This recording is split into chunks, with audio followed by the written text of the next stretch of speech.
Hello everyone. Very quickly, I want to speak about shamanism and what that idea means. So, in my view, based on the knowledge I have, a shaman was a type of person who was similar in to characteristic with other different cultures as well. So a shaman was a person who was wise. He had a knowing that others didn't. He was an elder. He was respected. The reason he was an elder was because he recognized that he was ahead of everyone else. Therefore, he needs to be the wisdom giver of what's going on, to discover what is on the peaks of man's experience. Similar to a shaman, in India there are rishis. There are people who sit down and their insight is just divine revelation for all trapped human selves. In other words, they have access to a different fabric of in experiential intelligence, and they simply have the knowing of many applications in life.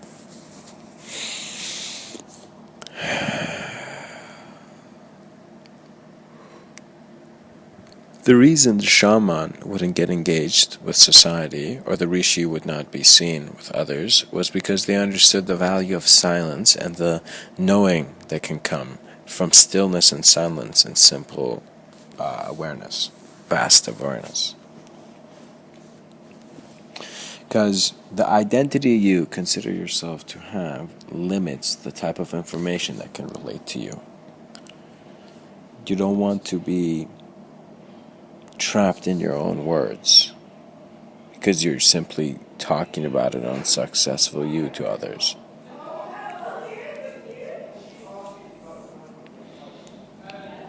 The shaman or the rishi was the presence who was always at the species evolvement. The reason they were away from society is because they knew it needs to be a vaster reflection than that. Their search in life was no longer based on physical means, but just how what you think is the physical you is present in many ways in life when you are conscious and when you have consciousness. The actions you do in life reveal different amounts of who you are to you. There's some sayings who I cannot pinpoint the author, but I could tell you. The saying said that after some point, it's very hard to not see God in everything. What does that mean? That means a unification of experience origin. It is a connectivity that is showing there was never any disconnection. As you become aware of that flow of life, you recognize how many unnecessary ideas of yourself you have kept with yourself for too long.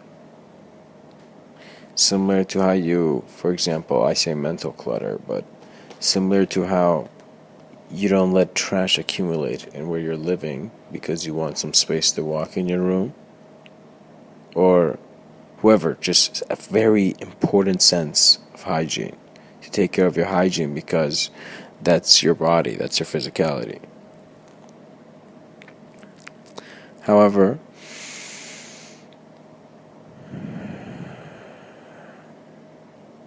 as one attains the stillness of mind to observe how wondrous there are about life, the moment reveals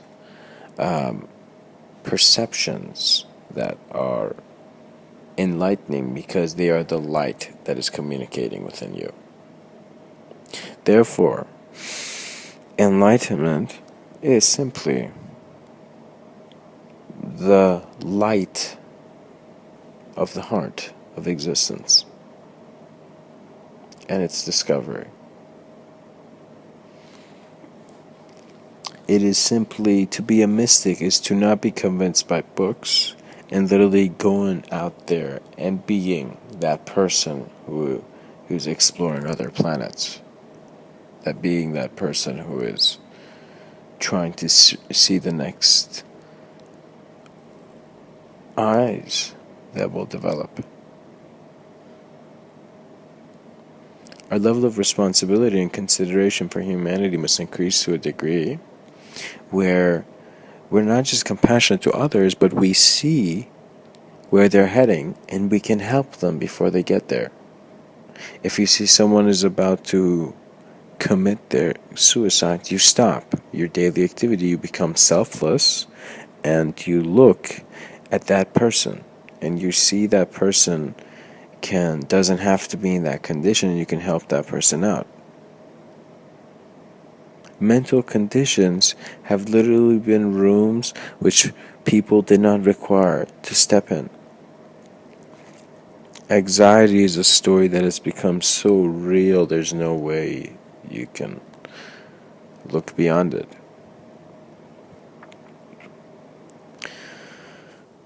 Examine it and explore yourself through silence and stillness. And that is where you will see the purest reflection of all the movement in your life. When you are still, you shall see all movement. When you're moving, you see still views of yourself, which are not the best views, because they're always changing.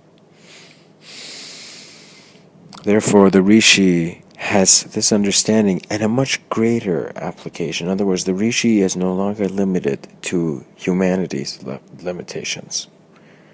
The Rishi is simply the understanding that as intelligence and consciousness, it is not just the physical machine, but it is also much greater than that.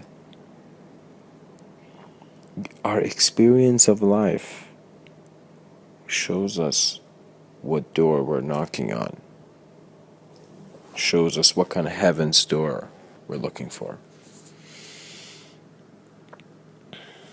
I can say that heaven got very close to me when I thought about heaven, and I thought about whose heaven, and I thought about the absolute idea that I am at the peak of my greatness, and then I realized I never had to think about it.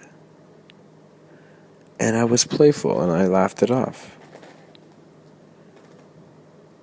You recognize at some point of being serious with yourself, you navigate through your silence. In other words, if you want to achieve something, you're not just running there asking people for favors. Your achievement is done by your own process of application, by your work, by your energy, by your definition of momentum.